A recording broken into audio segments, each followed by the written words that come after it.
Right, welcome to week 9, Digital Pedagogies in secondary schools.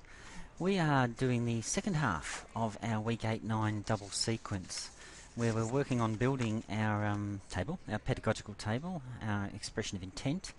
We're working at setting up our personal learning networks, our PLNs, and we're also working on our curated artifacts, where we're actually putting up a list of artifacts. We're doing a curated insight for one of those artifacts, and we're actually allowing people to review our curated insight, add, thread, weave, and post their response to it. So this is pretty much where we're at this week, and this continuation is really going to build very much on the week 8 presentation I gave you, with the justifications from Russell Stannard, and also the student perspective from Nathaniel Bott. So we're going to build on that this week. I'm not going to repeat those, I'm just going to build on them. So if you haven't watched the week 8 video and the Zoom content sessions, I advise you to do that, because the feedback from other students is it has helped incredibly in terms of structuring the final assessment task, which looks a little confusing.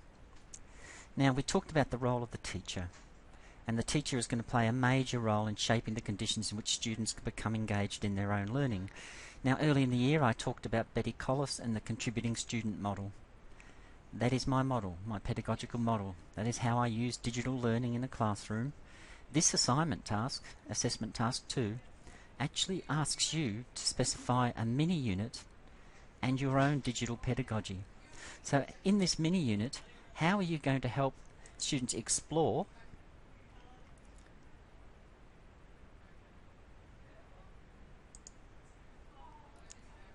discover, create knowledge and share that knowledge, collaborate and contribute in fora and forums, and also perhaps blogs and wikis, and engage them in some form of authentic assessment.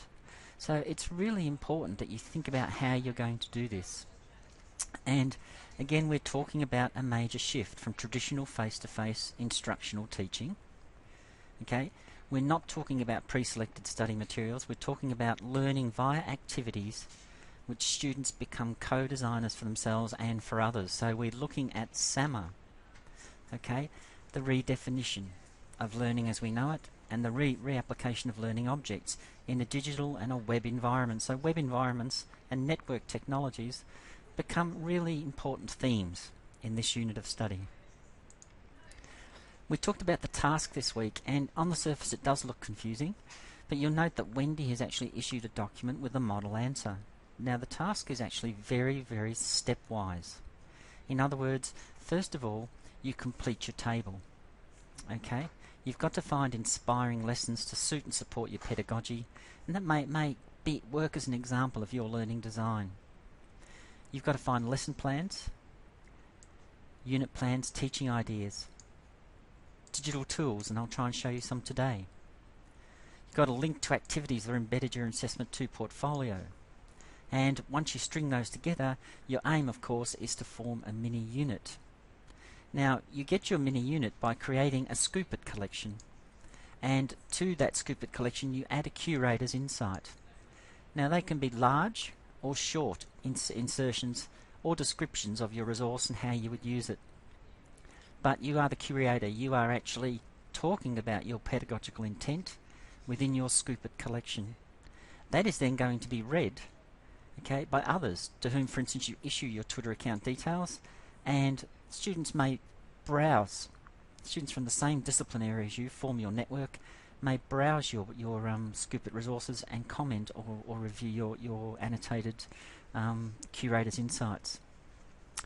The important thing is to make sure this is done, okay, so that you can actually establish learning circles and you can actually create evidence for assessment purposes.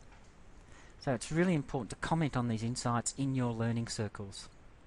Then to re-scoop the ideas of others into your own collection, because that's really, mimicry is flattery, flattery is imitation, imitation is one of the highest forms of acknowledgement. So, add sites, ideas, information, or process resources that you gather from your learning group. The aim is to work smarter. Last week I suggested you actually work as a team. If 3 or 4 of you are doing the same curriculum areas, each come up with 2 or 3 curated tasks, provide 2 or 3 curated insights, and then use each other's resources to compile excellent resources for your mini unit development. So there've been a couple of examples online this week. Jonathan Stam did a really great task. I think it's going to blossom beautifully. John's been working hard at getting his table up and focusing on that. His personal learning network is having a few issues there in terms of replies to his blog. But basically John is, and we'll talk about his idea in a minute. We're going to use it as an example, John. I hope you don't mind. Jesse Hutchinson is a quiet achiever. If you want a really good example of how Scoopit can be used, Jesse's using Scoopit very effectively, so have a look at that. He's got his curated insights up there, and he's off and running, so please get on there. And he's in the area of maths and HPE. Get on there and give him some feedback. Selena Selinger is doing a great job. Okay, fantastic job here. Her curated scoops, again, probably deserves some more PLN feedback and activity, but please have a good look at Selena's work, because she's really doing some good stuff there and got some great examples. Phoebe Hanau continues to lead from the back here. She's a great role model. 23 views, so she's being hit pretty popularly and pretty heavily by people, and she's got some great ideas that she's feeding back to other team members through the PLN. So jump on board and reward Phoebe and acknowledge her work by feeding back ideas to her, please. Justin Moore is coming through. He's got some great stuff happening in his Scoopit account, and he's also developing his own PLN quite effectively. And Paul has got history and maths. So please have a look at Paul. He's got his good Scoopit up there running now, but he does need some professional learning network feedback. So make sure you get into that, please, and have a look at these students' work, see how they're progressing. It is in the public domain, and by the end of week 9, we are supposed to have fed back. So we are almost at that point, at that line in the sand. So we're going to talk this week about disrupting learning, about flipping the classroom. Now, I raised this last week with Russell Stannard and presented a synopsis of some of his theory and work. He actually argues that we can flip a classroom, that we can pull the teacher from the centre of the class, and we can make the teacher the meddler in the middle. And technology is a great tool for doing this. So we're going to have a look at how we're going to use Jonathan Stam's example, and he's come up with a great idea about in the field of technology and design of how to make a boomerang, which has inspired his idea. Now it's a YouTube video which becomes important in its own right, because there are some really good technologies that lend themselves to repurposing and redefining in the SAMA model. YouTube, even though YouTube is quite a useful and popular digital video, but it's in one-dimensional in many ways. So he's already found the video. He didn't do it by using Scootit, so please talk to John about that in his reflection, because Scootit, for instance, does go far and wide, and it produces, I would think, somewhere above 90% of useless material. So please direct your Scootit search, and he's curated his article, so there for you to have a look at. So he's come up with a unit plan, a mini unit plan. He's going to challenge students to create a functional boomerang. They're going to work in groups, and the judge is going to be an Australian Indigenous elder. Students are going to watch the YouTube clip. They're going to research how to make a boomerang, come up with concept sketches and drawings. An elder of the community is going to present the cultural dimension and protocols, as well as offering advice and tips to improve design before they make their own boomerang. Now this is really important if we look at John's work here. We've got the instructionist model here, where we're making a boomerang. Here is an instruction, a video clip from YouTube. Okay, the students then go out and research how to make a boomerang, and here's where John will be working one-to-one with the students. They're coming up with their concept sketches and their drawings. John's sitting down in that zone of proximal development saying, is this going to work? He's got that really famous 3-letter question, why? And he's posing that. So it's really important. Look at the concept sketches, look at the drawing. Here is your constructivist teaching taking place. The elder or the community member comes in, and they're presenting what we call the socio-cultural constructivism. Really important component of learning here, because John is doing a unit which is going to embrace broadening culture. Now culture was one of those generic capabilities, so he's spot on by picking a unit like this. He's actually addressing some of those socio-cultural perspectives which are generic capabilities. Really important stuff. He can refer back to it in his Akara documents. So the elder is going to present the culture and the protocols. So what we've got here is an artifact called a boomerang. For us, we consider it to be a machine in the form of a weapon. Here, the students are analysing it and breaking it down. They're deconstructing it. Actually, it's more than a machine. It's aerodynamically designed. Not only aerodynamically designed, but it's also a cultural artifact. And it carries with it certain cultural practices, for instance, as to who can wield a boomerang, who can throw them, and why and under what conditions. So, it's also a symbol and artifact of status. It's also an artifact of culture. And so all of this is going to be embedded here. So students are going to deconstruct their understanding of what they think a boomerang is, just a weapon. They're going to reconstruct it from a socio-cultural perspective and from a machine and design tech perspective, and then they're going to build their own. So they are then going to completely reconstruct and redefine what this technology is. The next task, the design and make of the boomerang, is only one element of the task, says John. The key element will be the meeting and the connection with Australian Indigenous people, which is a really, really strong part of his generic capabilities and a strong warrant for this task. He also has some literacy, numeracy, and also innovation and critical thinking capabilities built in. Great task, great project. The issue, and here's a really important point, when John posted this, he's putting up the issues, what I want you to comment on. Here is my resource. Here are the things I want you to comment on. I want feedback from this. And Phoebe now gives just brilliant feedback. She actually adds a whole new dimension to John's thinking when she suggests and proposes that he actually get the students to make their own video. And that video can in fact be posted in a repository where it can be archived, other students can review it, and we now have, for instance, the learner becoming, or instead of the consumer of knowledge in the video on how to make a boomerang, has now gone the full circle and is producing a video on how to make a boomerang. So, interesting article, interesting feedback, interesting concept, and great collaboration from John and Phoebe there. Some ideas that I want to throw in here as you're looking at it and you're thinking about it. Flip the classroom. In your discussion, as a teacher in your pedagogical design, talk about how you're going to flip the classroom. And Present Me, it's a free screencast software. In the Week 8 lecture, I talk about flipping the classroom. I offer Russell Stennard as an example of how that's done. And we can disrupt learning, for instance, by, instead of getting into the classroom and telling students what they're doing, we can actually create little screencasts. We can post it to YouTube, send our students home to watch it, and we can actually put up a PowerPoint, a Google Doc or a PDF file, add our webcam and our voice to it, make a recording, and we can post it so when students come to our lecture in 2 days' time or come to our class, they have a fair idea of what we're doing. And what this does, it actually creates more space for one-to-one teaching, so that by the time they arrive, they're ready to run. Now you might be sitting there thinking, oh yes, what if they don't do the work? Well, set aside a table, have them log in, and make them watch the videos before they start. Okay, and here's where the socio-cultural constructivism comes in.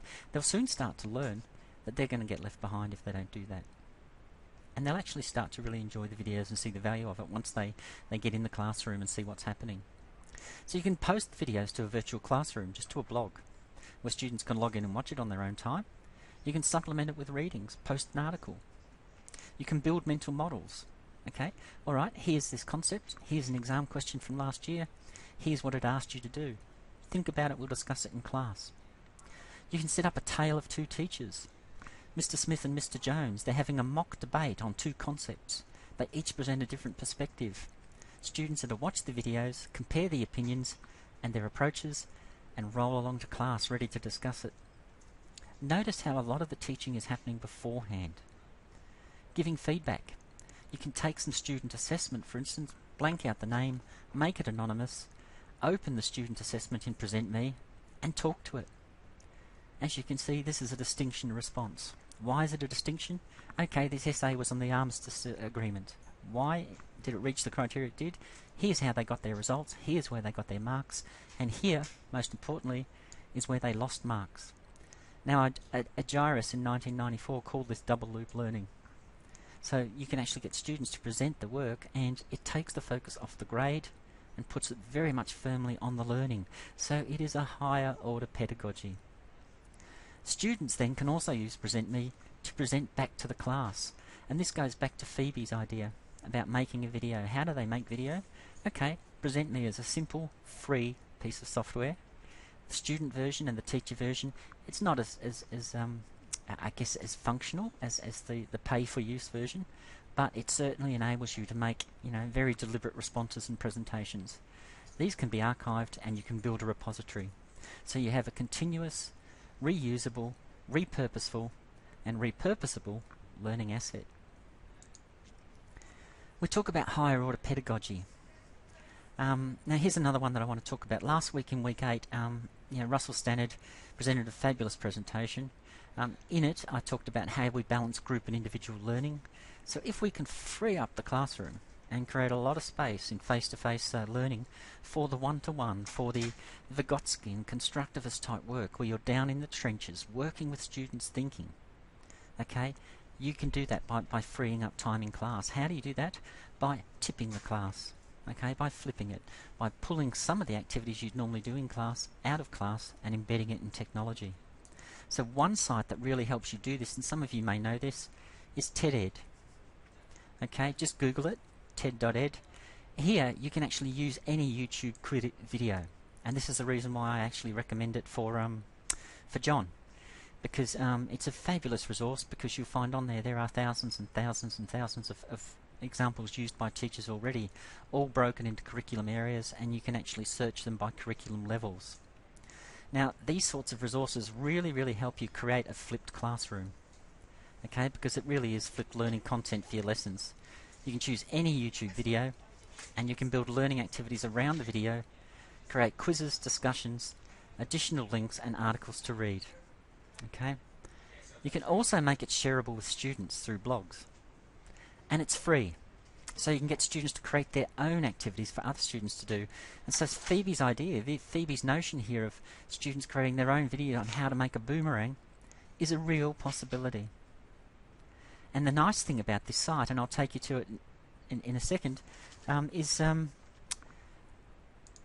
this fabulous notion of a Bloom type taxonomy associated with the actual course itself. So here's an example of Hitler's rise to power. And as you can see, this lesson has been used over 2.5 million times. It's been viewed. Now in TED-Ed you can create your own lesson, or you can customize this existing lesson. So you can take an existing lesson and use it. Now here's the resource. You don't have to create everything yourself. Here's the TED-Ed original. And the task is, number 1, watch the video. Here is our little mnemonic here that tells us what to do. Step 1 is watch. Step 2 is think.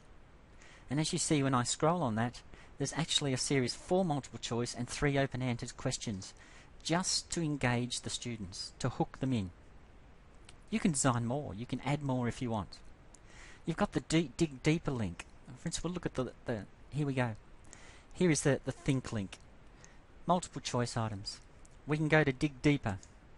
We see additional resources and a little bit of a narrative here and background with hyperlinks. And the final thing we do is go to discuss, where we can see here we've actually got a live discussion board. Okay, there's been 15 open discussions and 1 guided discussion. We can click on this guided discussion and we can see what's going on. So students can get in here and actually respond, interact, all the things that they can choose to do with people who are doing this course and have previously done it before. So TED-Ed is fabulous. You don't need to build the resources. Chances are you can modify one. In some cases you may need to build one, but really, we've got a fabulous resource sitting here already. Now if you want to know more about that, go to Russell Stannard's 5-minute blog, or simply Google TED-Ed, and you can learn all you need to do to learn to understand and operate that particular resource. Now again, the reason I present that resource is because we are talking here about moving from low-end pedagogies into high-end pedagogies, and you're creating a table, and in that table you need to identify an ICT, TED.ed, digital video, and how that is actually going to help you make that transition. Assessment task number 2. And the reason why I present that one, of course, is to support John. It's a fabulous, he's using a YouTube video, and I can't help thinking that John's YouTube video lends itself beautifully to that kind of technology. Now this week Wendy also put up assessment task 2 on model, And let's just briefly have a look at that model. Okay, now I'll just increase the size of it so we can actually read it a little bit more. And I've tried to colour code it a little bit to talk you through it. So it's a sample task, and you can see here's part one of it was your pedagogical map. You can see that she's gone through and looked at each of the generic capabilities from the generic capabilities document. She's listed or selected one of the elaborations of those generic capabilities. In critical and creative thinking, students should be able to pose questions, identify and clarify information and ideas. A low-end version of that, okay, they can be explicitly taught it in simple contexts. A high-end version, okay, she elaborates that. Consider authentic resources, stakeholders and audiences in problems that are genuine and real. Her ICT applications, I've highlighted in green. Online journaling, shared online spaces and collaborative projects, for instance blogs, wikis, connected with stakeholders beyond the classroom. Again, blogs, wikis. We go down further in the area of literacy. Comprehend, navigate, read and view. Society should be making their own decisions about the media they use. Audience should be stakeholders beyond the classroom. So you can see that she's defining her ICT use here. It's her rationale. And a lot of people found this table extremely difficult to do, and the reason I think you found it difficult is probably because it wasn't as clear as it could have been, but the task is quite simple. In personal and social capability, contribute to civil society, become confident, resilient and adaptable. Using individual contributions to shared spaces allows everybody to contribute. It opens up the space. Now we know a lot from people like Myers and Briggs, from Jung, about personality types. Myers and Briggs broke us down into 16 basic personality types, and of course two of the major ones are introversion and extroversion. There's a book recently called Quiet. Some of you may have read it. A lot of the introverts in the group, for instance, people who get their energy, draw their energy, as Myers-Briggs would say, internally rather than externally. A lot of the introverts, for instance, struggle in modern classrooms. We know them, we see our students, they're quiet. Classrooms and group work is built for extroverts. It's an environment in which they thrive. The nice thing about online learning and teaching is that you can use the environment, you can flip the classroom so that every student becomes equal. Introverts, extroverts, students who need a long time to process things, students who don't need long at all to quirk up with a response, even though that response may not be grounded in deeper thinking. Communication capacity supports individual as well as groups. We can identify individual and group issues. Okay, develop protocols for interpersonal engagement and collaboration. You know, we've all been in a Year 9 classroom. We all know what Year 9 boys smell like after lunch. We all know what happens when people have baked beans on purpose at lunchtime. You know, there are engagements for protocols for engagement and collaboration, and they can be taught, and they can be taught well on an online situation as well. And so on and so on. Ethical understandings, complex decisions, deeper thinking, decision making. Now, this is you choosing a priority, choosing an elaboration, looking at low-end pedagogical applications, looking at high-end pedagogy, and then thinking about which ICT might be the best ICT to help you deliver that. And the really interesting one here is intercultural understanding, which is big for John.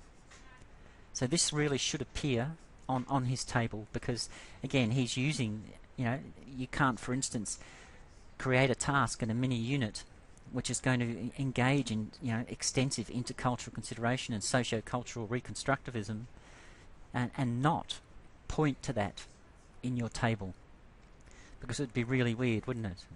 It would be saying, you know, like we're going driving, except we're going to go on the wrong side of the road, or you know, we're not going to use a car. So if you're going to use cultural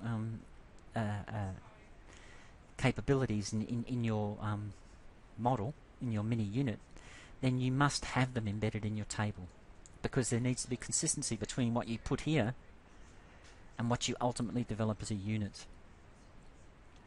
The Scoop It experience, you can see here that Wendy basically goes through and takes her Scoop It, and her Scoop It identified, in this case, Gapminder. Now, Gapminder is a particular technology that she thought was worth using and lent itself well to this particular task, which is based on toys and the characteristics and technical design of toys. So she rationales all of that here, provides her curator's insight, refers to it, and states its relevance to the task. Her learning sequence design, again, you can see the connections here. It's embedded in a larger unit that is founded on the...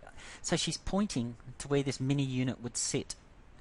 Now, I know John has sent me an email sort of saying that, and even in his query, he could build a large unit on making a boomerang, or a small unit. Don't build a large unit. Instead, in your learning sequence design, here is where you say that this mini unit would be embedded in another unit, in a larger unit which focused on this. And the principles of the mini unit would be A, B and C. Okay, so here you've got to actually look at where your learning design is embedded. The next point I want to go on and talk about is the learning sequence, how it's actually structured. And you see it is it can be well integrated into curriculum areas, but you can see what happens here. Your learning sequence has to be phased. So you can see it's not lesson by lesson, it's just phased. Phase 1, bring their favourite toys into class, and what happens from that? A discussion. Then a ranking exercise. Okay, students made familiar with wikis, they look at group protocols. So there's that education in small groups, they go forward, their insights are posted, okay, they include images of their toys, and in the end phase, students present their findings to the group. Phase 2, as you can see, it goes on from there. They'll be allocated a country.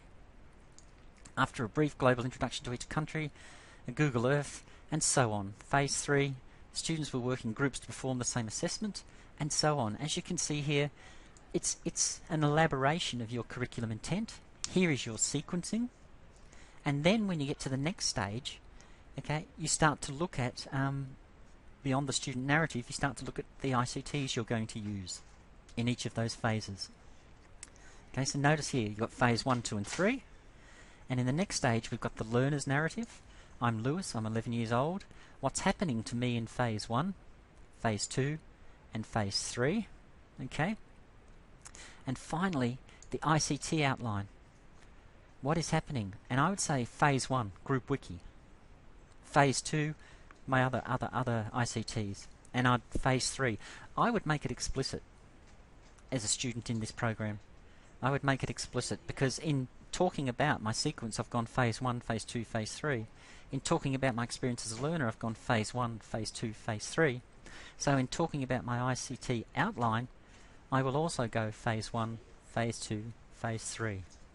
That way, everything is explicit. Everything is connected, and what looked like a difficult task and an ugly assessment task actually makes sense because you've broken the sequence, you've broken the learning, and you've broken the ICTs down into 3 phases. Hopefully that makes sense. Hopefully you can understand how important that step is, particularly for someone looking on and reading or following your assessment item. Now, as Wendy points out, this model is over 3,000 words long. As John points out, this is a massive piece of assessment. Yeah, and I agree, it is. It's a massive piece of assessment. But broken into parts over 6 weeks. Think about it. If you're leaving it all to the last minute, think about that too. Because think about the pressure you're putting yourself under to produce a sequenced, elaborated and connected document that's been fed back on by your professional learning network. Now let's get to that part of it. Professional networking and learning. Okay. Now here you're talking about your experience of professional networking and learning. Okay, so you posted some resources. You did a scoop it. Your scoop it was then annotated and it was curated by you. People read your curations and hopefully fed back to you some ideas and applications for how your thoughts could be developed. I've seen some fabulous feedback in that forum, so congratulations. I won't say too much about that. Maybe Scoop it wasn't optimal. I mean, I can speak from my own perspective. I don't use it, I won't use it, and wouldn't use it. Talk about how and ways it could be improved. These are just ideas. Be sure to provide evidence, a reference and a link to a particular element of your Scoop it or one of your colleagues. if you can, provide a couple. Just say, scoop it. At phase week 8 was the scoop it phase. Week 9 we began the curation process, and as evidenced in the following posts, and just make hyperlinks to them. Post A, post B, post C, post C, and all you need to do is hyperlink to the posts. That's adequate reference. You don't need to analyse what was said, what was done, or how much you love the person who said it, or how much you resent them. All you need to do is just provide evidence that you were active in your professional network and that you were actually feeding back about learning. And then just paragraph your reflection. It's brief and should be organised. And again, just about how effective your professional network was, what the strengths of it were, what the weaknesses were, and you'll be able to bench that against the actual standards 6.2 and 7.4. And this whole response here about your professional learning network should address those criteria, 6.2 and 7.4, which is where this course actually started back in week 1 and week 2. So hopefully that will help you with that particular task. It's time for you to go back now and have a look at what I said. Hit the pause button, because you'll be able to. This is a video, remember. You can run it at your own speed. You can re-loop it, replay it. Have a look at that document. Have a listen to what I'm saying. And if you've got any further questions, either pen them in an email at the time or write them down and send them all to the forum. Do something about it. Don't just sit there. Okay, this is not Zen. In Zen, you just sit there. Here we do something. Pen them, email them, post them to the forum. Do something. But get those questions answered if you can. So play the video back. Reread Wendy's document. If what I'm saying doesn't make sense, ask me. Or ask somebody else.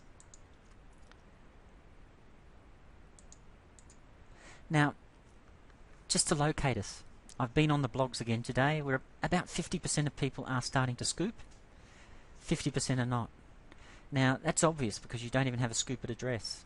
You need to get your Scoopit account up and running. You need to get people in it, and you need to find out who's in your curriculum areas, because they are your PLN, your Professional Learning Network. They are the people you work with.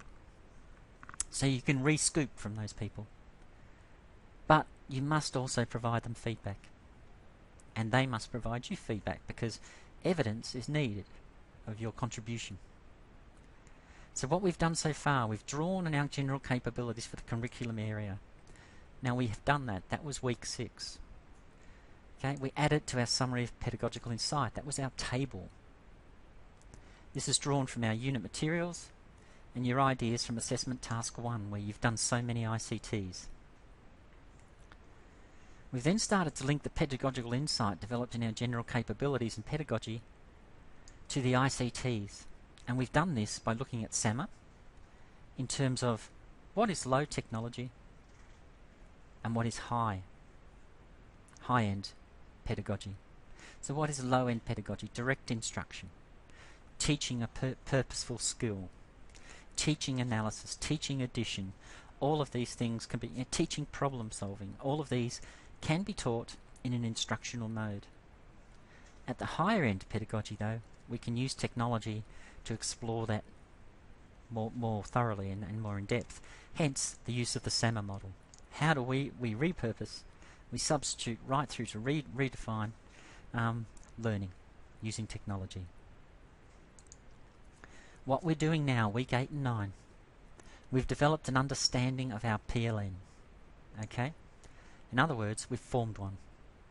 We've begun the process of curated reflection, collection, through Scoopit, curated reflection, and what we've done is we are starting to also collect evidence.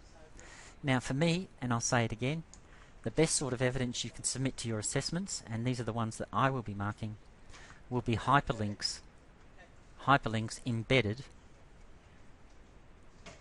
within your feedback, within the feedback on your Scoopit, either on your Scoopit or in your Weebly. We are now, in week 9, selecting a topic from our Scoopit, and that's going to be the basis of our mini unit. Here, you enhance your contribution to the PLN. That is, you are now feeding back to others, and you're asking other people, as John has done quite effectively, what they think of his idea. Do they support it? Can they suggest something different? And John has been rewarded with pots of gold for that because he's had some wonderful feedback. Please do the same. You should capture evidence if you can. Again, the evidence is in there, the link. It's in the blog or in the wiki or the Weebly. All you need to do in your paper is hyperlink to it, and I will follow that hyperlink and find it. What we still have to do, okay, next week, the following week, and the week after, okay, we sit back and we have our post-coital cigarette. We've done all our hard work. We're now talking about our mini unit. The mini unit is on boomerang making.